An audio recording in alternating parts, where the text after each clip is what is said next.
Bonsoir et bienvenue, madame, messieurs, sur les antennes de la 10e rue télévision, la télé au temple de la démocratie pour être informé des nouveaux. Mais tout de suite, en voici les grandes lignes.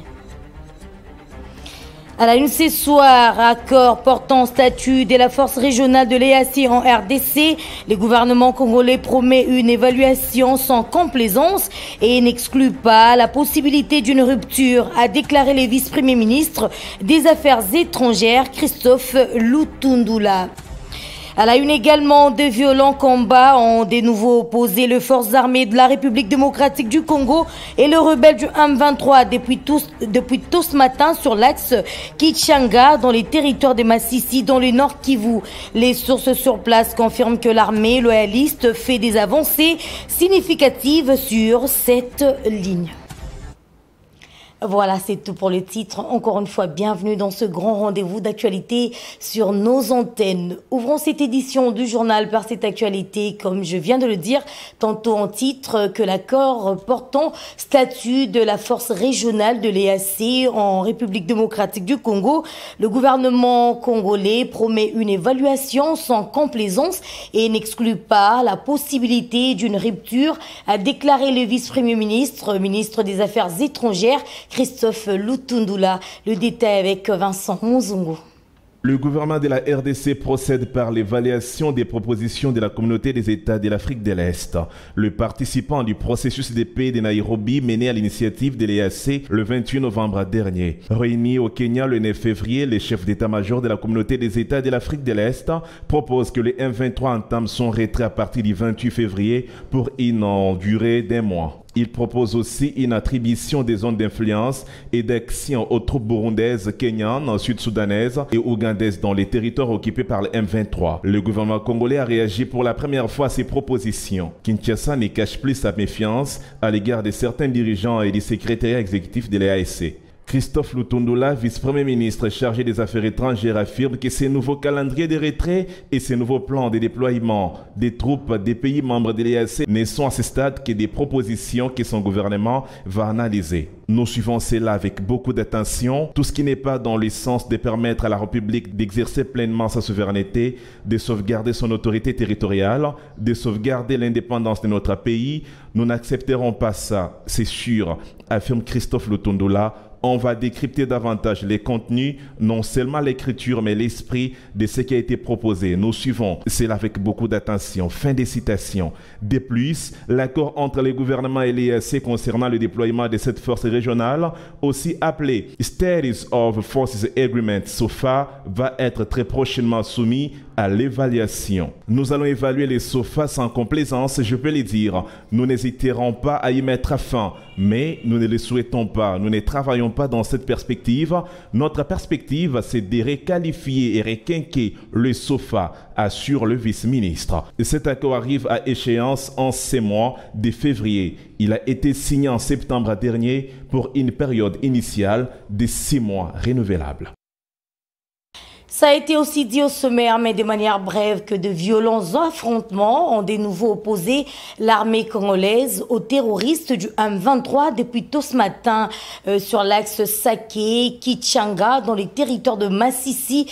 Nous sommes dans la province du Nord Kivu. Ces combats ont commencé sur les collines de Muyange et Kaoussa, comme nous a indiqué des sources sur place. Le même source précise également que les forces loyalistes de la République démocratique du Congo font des avancées significatives sur cette ligne des fronts.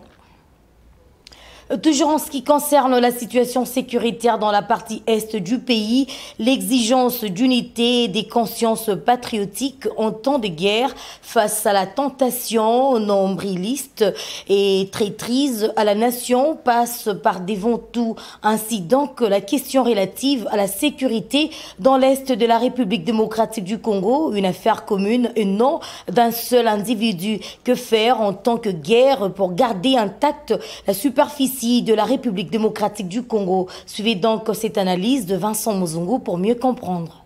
En temps de guerre, il n'y a que deux camps, les patriotes et les traîtres. La RDC est en guerre et cette guerre menace les fondements de son existence En tant que nation, le Rwanda reconnaît ouvertement agir par le M23 pour imposer à notre pays une balkanisation par la force des armes au motif fallacieux d'impératifs sécuritaires d'une part et d'une revendication par falsification de l'histoire des territoires prétendument rwandais il y a plusieurs décennies d'autre part. Des pans entiers de notre territoire sont aujourd'hui occupés et chaque jour de nombreux Congolais perdent la vie, soit pour défendre notre territoire et nous félicitons à cet effet nos vaillants soldats des FARDC. Plusieurs personnes sont victimes des exactions des rebelles du M23 et d'autres stipendiés par le Rwanda et certains voisins envieux. Nous parlons d'enfants, des femmes et des vieillards tués et déplacés dans l'indifférence immorale de la communauté internationale. Parlons-en rapidement. Et faut-il le rappeler qu'elle est le tapis dans l'ombre et espère voir le Rwanda réussir son opération militaire en RD Congo dans le but de transformer les territoires à conquérir en comptoir des matières premières auxquelles ils auront accès en quantité importante et à moindre coût. Kigali sert des ponts d'une machination internationale et nous en voulons pour preuve que ce dernier a signé des contrats de construction d'usines dont les matières premières se trouvent en RDC. Drôle de conception des relations frontalières. Le décor étant planté, il est évident à tout celui qui se dit congolais loyal à sa patrie de comprendre ici que la RDC est au cœur d'un complot international visant sa balkanisation et la première étape de cette entreprise machiavélique, et ce après plusieurs tentatives avortées, est la création via l'IAC des zones dites tampons qui consacreront l'installation des fêtes des populations qui demain demanderont leurs droits à l'autodétermination et entre-temps exploiteront les richesses immenses de ces espaces à occuper. Et si l'on quittait l'Est de la RDC pour prendre justement la direction du Haut-Katanga, où le gouverneur de province, Jacques Kabula Katwe, a, dans une adresse à la population, fustigé le cas d'assassinat enregistré ces derniers temps dans la ville de Lubumbashi. L'autorité provinciale appelle en outre la population de cette contrée du pays à collaborer avec le service de sécurité pour mettre fin à ces actes de banditisme. Je vous propose de suivre cet extrait choisi par nos correspondants depuis le Haut-Katanga. Haut-Katangaises, Haut-Katangais, depuis quelque temps, les services de sécurité ont fait un constat selon lequel il y a de plus en plus de corps sans vie, ligotés et mis en sac dans l'interland de la ville de Lubumbashi et parfois même dans les quartiers résidentiels. Ce mode opératoire est nouveau dans notre province et nous appelle tous à plus de vigilance. Les auteurs de ces crimes odieux et inacceptables ont pour objectif de déstabiliser les institutions ainsi que de saboter le processus électoral en cours.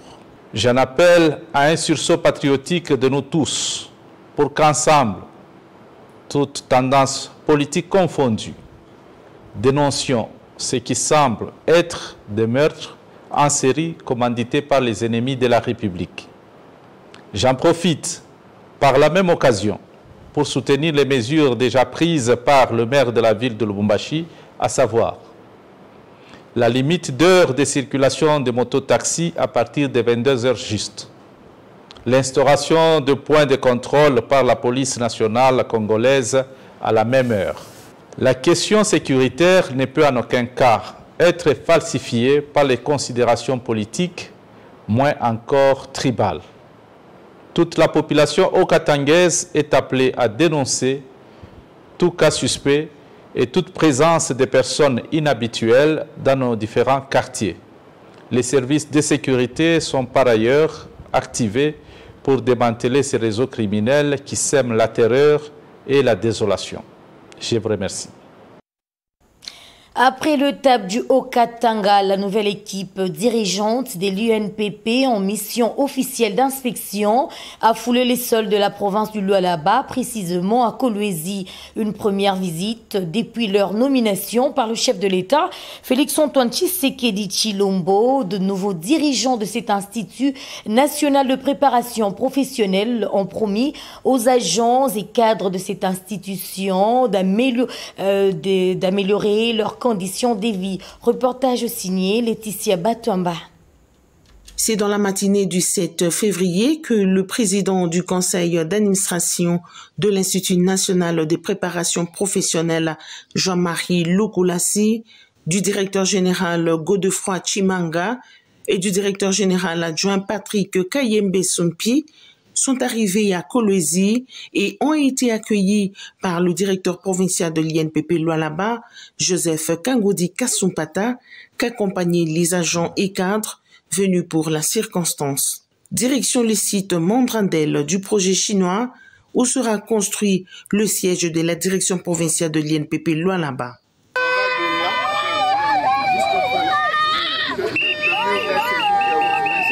Oui, le mur, c'est nous qui avons.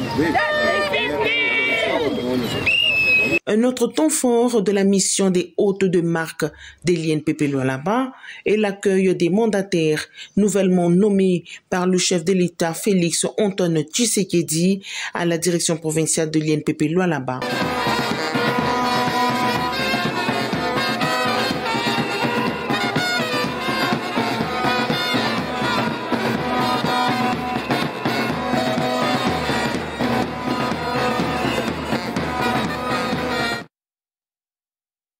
Toujours dans le même contexte, poursuivant leur mission à Kolwezi, la nouvelle équipe dirigeante de l'INPP a visité quelques filières de cet institut statistique. Encore une fois, Laetitia Batouamba dans cet élément de reportage. Son accueil à la direction provinciale de l'INPP Lualaba, la haute hiérarchie de l'Institut national de préparation professionnelle a visité quelques filières et cela sous la supervision du directeur provincial Joseph Kangoudi. Et juste après, une rencontre a été tenue en vue de souhaiter la bienvenue aux nouvelles autorités et cela fut fait par le directeur provincial Joseph Kangoudi qui a remercié le président de la République pour la nomination du président du conseil d'administration Jean-Marie Lukulassi, du directeur général Godefroy Chimanga et du directeur général adjoint Patrick Kayembe Sumpi. L'amélioration des conditions sociales des agents et cadres était le message clé de la délégation syndicale. Le président du conseil d'administration Jean-Marie Lukulassi a promis la prise en compte des doléances leur présentées. Le PCA, le DG et le DGA, et nous avons décidé ensemble que nous allons mettre une commission de retour à Kinshasa pour qu'on trouve la solution par rapport à ce problème. En tant que PCA, je dois être votre protecteur. Je vous promets et je vous ai dit en face de DG, DGA, nous allons mettre une commission en place pour régler cette histoire-là des locataires. Parce qu'on ne peut pas laisser les gens en intérim toute la vie. Le comité de gestion par son directeur général Godefroy Chimanga a centré son propos sur l'accompagnement de l'INPP au programme de 145 territoires très salutaires pour le développement de la République démocratique du Congo. La délégation de l'INPP a bouclé sa mission au site Ndilo. Restons toujours en province du Lualaba, mais cette fois-ci pour parler de l'enrôlement des électeurs où la commissaire générale du genre, famille et enfants de cette province et présidente adjointe de l'UDPS Kolwezi 1, Nathalie Ilunga, s'est acquittée de son devoir civique tout en obtenant sa carte d'électeur lundi 13 février dernier. Les reportages avec Patrick Kajoulouala. Suivez. Pour obtenir sa carte d'électeur, Nathalie Lungangandu, commissaire générale du genre famille et enfants, affaires sociales et actions humanitaires, s'est plongée dans une marée humaine qui l'attendait les petites heures de ce lundi 13 février 2023 à la place mémoriale Katembo. Nous sommes à Kolwezi. La mobilisation était sans discrimination aux côtés des cadres et militants du parti présidentiel, les albinos, les handicapés, les malvoyants, ainsi que les personnes de troisième âge qui ont aussi décidé dans un bon cœur d'accompagner celles qui assurent leur défense. Les longs cortèges de Nathalie Lungangandu s'étaient allongés sur l'avenue Lumumba, scandant ainsi des chansons à la gloire du président de la République, Félix Antoine Tshisekedi Tshilombo, et du gouverneur Fifi Masuka Saini. L'engouement et l'effervescence ont enregistré la même densité jusqu'au centre d'enrôlement. À sa sortie du centre de Kamanyola, la femme du social s'est adressée à la population en ces termes. On voter tena fachi béton. Muna nishika mama. Kama muna terroner massivement, il doit te permettre de me voter tena fachi béton. De me voter tena deuxième mandat. Il doit se vivre. La vice-présidente de l'IDPS Kolwezi 1, Nathalie Lungangandu, promet son accompagnement aux personnes vulnérables afin qu'ils s'enrôlent. Faisons un comeback ici à Kinshasa afin d'évoquer ce qui suit. Henriette Ouamou à Tamina et l'Académie du Parti Alliance pour le Progrès du Congo, APC, a ouvert le week-end dernier à son siège situé sur l'avenue Kassavubu un programme dénommé Université politique et idéologique sous les thèmes APC et la conquête du pouvoir de l'État. Témoin de l'événement, Elisabeth Ochopé et Don Kabamba. Regardez. Suprême, Félix Antoine Tshisekedi et une place à la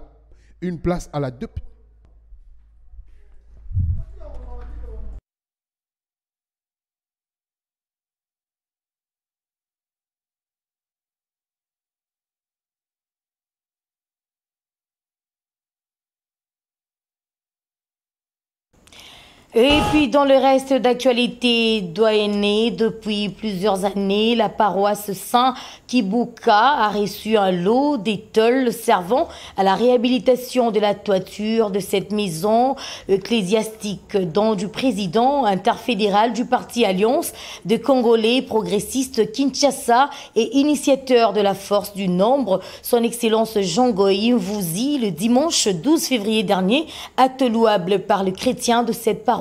Suivez cet élément de Percy de Liambassi. Un dimanche chargé, mais pas fatigant. Le président interfédéral du parti Alliance des Congolais progressistes en CPA cycle et initiateur de la force du nombre, son Excellence Jean-Goï Mvouji, a communié le dimanche 12 février dernier à la sous-paroisse Sainte-Isabelle, où il a été chaleureusement accueilli par les fidèles de cette succursale. Étant beau-père de famille et vrai chrétien catholique, Jean-Goï Mvouji, communément appelé le Kofi Tchangou, a remis une enveloppe pour l'achat de la parcelle pour cette sous-paroisse. Beaucoup plus dédié pour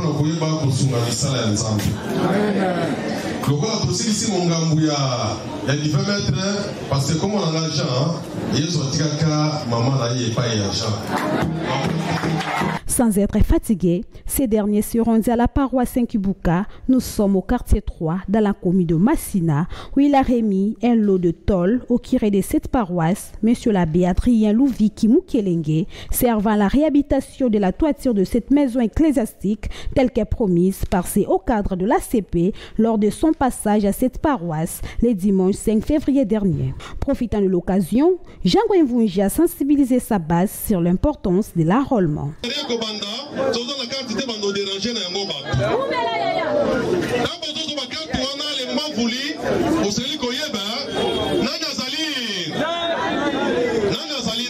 Il de noter que Jean-Goï Mvouji a communié le dimanche 1er janvier 2023 à la paroisse du 20 mètres, une paroisse du doyenné Saint-Kibuka, où il a remis une enveloppe pour la construction de la grotte mariale.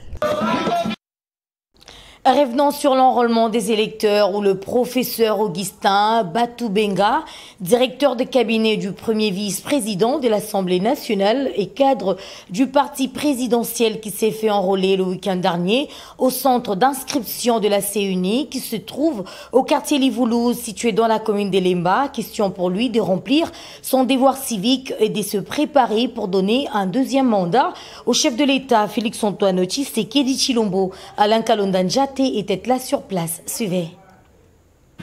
L'ambiance était électrique ici au quartier Livoulouz. Les riverains s'étaient mobilisés pour accompagner le professeur Augustin Batoubenga et le jeune Jean-Luc Ntumba au centre de la CENI basé dans les installations de l'école Les Génies sur l'avenue de l'université. Après avoir rempli toute formalité d'usage, le directeur de cabinet du premier vice-président de l'Assemblée nationale et le secrétaire national de la Ligue de jeunes de l'UDPS ont tous obtenu leur carte d'électeur. La photo est en noir et blanc et je me suis reconnu à travers cette photo. Elle est claire et tout le monde peut m'identifier à travers cette photo. Avec cette carte, le professeur dit avoir retrouvé son droit de voter le candidat naturel de son parti, Félix Antoine Tshisekedi, à la présidentielle de 2023. J'ai obtenu ma carte d'électeur qui est le passeport qui va me permettre de choisir, de voter pour la personne de mon choix. Pour la présidence de la République, je vais être capable de voter pour Félix Antoine Tshisekedi Tshilombo en vue de lui donner un deuxième mandat à la tête de notre pays. Quid de l'engouement autour de lui, Augustin Batoubenga dit avoir obéi au mot d'ordre du chef du parti au pouvoir, Augustin Kabouya. Occasion pour les deux de mobiliser davantage pour l'enrôlement de plusieurs au sein de leurs bases respectives. Il y a l'engouement autour de moi, comme vous voyez, c'est le peuple qui est content. D'abord, je réponds à l'ordre que le président de mon parti, le secrétaire général Augustin Kabouya a donné, que nous devons faire un engouement autour de l'enrôlement pour amener le plus de Congolais possible qui sont à l'âge de voter. À noter que les Quinois, dans l'ère opérationnelle 1, ont jusqu'au 17 février prochain pour s'acquitter de leurs devoirs civiques. Et de l'autre côté, le président national du mouvement populaire du Congo, MPECO, l'ingénieur Clément Poiti-Poiti, a adhéré officiellement à l'Union sacrée de la nation le lundi 13 février dernier lors d'une matinée politique organisée au siège de son parti situé dans la commune de Ndjili. C'était devant le cadre et militants présents à cette cérémonie où il a par la même occasion appelé tout le peuple congolais à s'enrôler massivement. Un élément d'Hervé Kazadi rendu par Patrick Kajoulouala.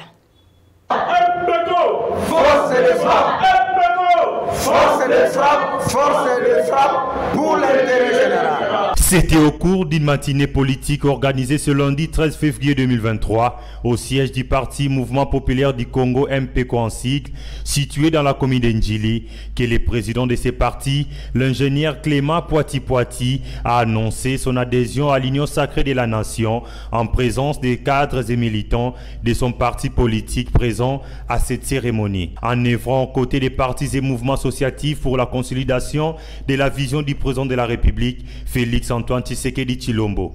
Le mouvement populaire du Congo, MPECO en sigle, adhère et s'associe à d'autres partis politiques, mouvements associatifs et regroupements citoyens, œuvrant et militants pour la concrétisation et la consolidation de la vision de son Excellence, M.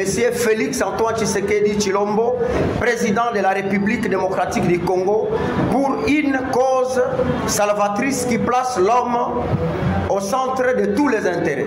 Il a tout de même profité de cette occasion pour sensibiliser la population congolaise à s'enrôler massivement afin de préparer les échéances électorales à venir et offrir un second mandat et une majorité écrasante au président de la République, Félix Antoine Tshisekedi Tshilombo, afin de poursuivre les différents projets déjà amorcés pour le développement du pays. À cet effet, l'ingénieur Clément Poiti invite la population congolaise à s'enrôler massivement afin de donner un deuxième mandat au chef de l'État Félix Antoine Tshisekedi Tshilombo. Il s'y est de noter que l'Union sacrée de la nation est un mouvement qui a pour but de rassembler les différents acteurs politiques et sociaux autour de la personne du chef de l'État pour assurer la stabilité politique et l'unité nationale. Prenons à présent ce communiqué de la Direction générale des impôts lu par la rédaction.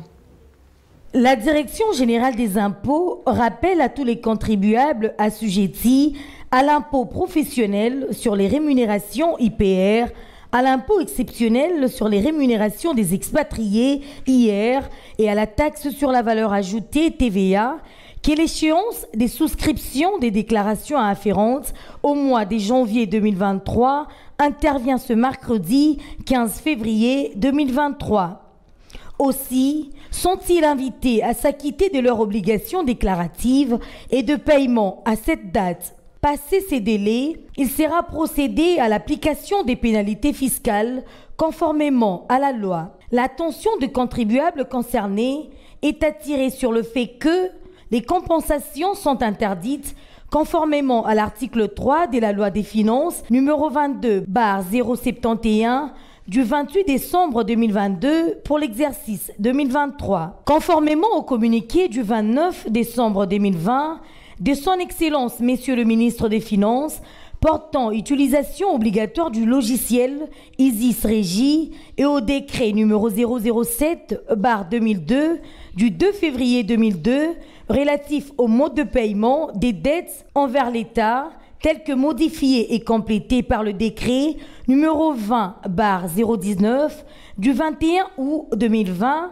et ses mesures d'exécution, les contribuables assujettis aux impôts si haut indiqués sont invités à télécharger leur déclaration fiscale sécurisée sur le site web de la DGI à l'adresse www.dgi.gouv.cd. À cet effet, ils sont invités à privilégier la transmission par voie électronique en format PDF de leur déclaration et de la preuve de paiement du dit impôt aux adresses électroniques suivantes selon le cas. Par ailleurs, les contribuables ayant suivi la formation sur la télédéclaration sont invités à bien vouloir utiliser cette procédure lors de cette échéance. Pour les directeurs généraux en congé, Kaboua Kaloumé Henri Maurice, directeur général adjoint. D'une page à une autre, la fête des Saint-Valentin est célébrée le 14 février de chaque année dans le monde. Elle est considérée dans plusieurs pays, notamment la République démocratique du Congo, comme une fête des amoureux. À cet effet, le couple en profite pour passer un bon moment ensemble et se faire des cadeaux, mais aussi renouveler leur déclaration d'amour. Dans cet élément, nous avons tracé un plan chronologique de la dite fête. Suivez. Valentin de Terny, plus connu sous le nom de Saint-Valentin, était un moine qui a refusé de se soumettre à l'empereur Claude II le Gothique. À l'époque, l'empereur Claude II voulait interdire le mariage pour éviter que les hommes soient tentés de rester avec leurs fiancés plutôt que de partir à la guerre. Valentin de Terny continua de marier des couples et défia l'autorité de l'empereur. En effet, ce dernier, il fut emprisonné. C'est là qu'il rencontra la fille de son geôlier, Julia, une jeune fille aveugle. Elle demanda à Valentin de lui décrire le monde. À force de rencontrer et d'échanges, ils tombèrent amoureux.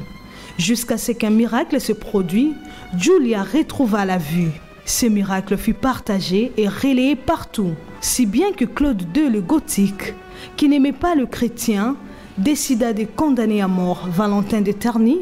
Dans ces cas, il est alors devenu martyr et sera considéré comme le Saint Valentin par le pape Gélas Ier qui décida de mettre à l'honneur chaque 14 février en 494. Madame, Messieurs, c'est par cet élément de la Saint-Valentin réalisé par Elisabeth Ochopé que nous renfermons complètement cette édition de ce soir. Mais avant de se quitter, en voici l'essentiel à retenir. À la une ce soir, nous avons parlé de cette actualité, l'accord portant statut de la force régionale de l'EAC en RDC. Le gouvernement congolais promet une évaluation sans complaisance et n'exclut pas la possibilité d'une rupture, a déclaré le vice-premier ministre et ministre des Affaires étrangères, Christophe Lutundula. Nous avions également parlé de cette actualité, de la situation sécuritaire dans l'est du pays où des violents combats ont de nouveau opposé les forces armées de la République démocratique du Congo et les rebelles du M23 depuis tôt ce matin sur l'axe Kichanga dans les territoires des Massissi dans le nord Kivu. Les sources sur place confirment que l'armée loyaliste fait des avancées significatives sur cette ligne de front. Voilà, c'est par ici que nous mettons un point final à cette édition du journal. Merci de l'avoir suivi avec attention. Ça a été coordonné par Zed Moukoko à la chefferie de l'édition, Patrick Kajoulouala. Quant à moi, je vous dis au revoir. On se retrouve demain à la même heure avec le même plaisir.